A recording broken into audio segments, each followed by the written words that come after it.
The annual Bride March kicked off in Washington Heights with dozens of women marching for those impacted by domestic violence. News 12's Brittany Cadet has the story.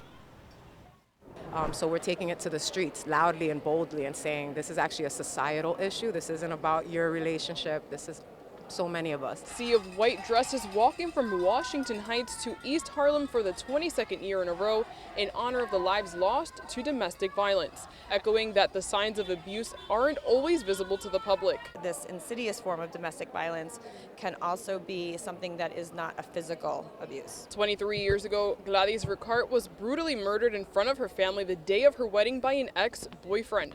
In 2001, 2 years after that tragedy, the Bride March began. Leti Liriano, Ricart's niece, who witnessed the murder of her aunt, is marching today in her honor. Today is in memory of her life, but also so many lives that are lost every year through the unfortunate epidemic of intimate partner abuse. We're told over the years the number of lives lost due to domestic violence has increased, and reports show an even bigger spike during the lockdown in 2020. One woman we spoke to who has been marching for years customizes a different white wedding dress each year with the faces of those lost. Every year, I start in January. My dress is filled with all the women who have been murdered just as of January, and every year my dress, unfortunately, is filled.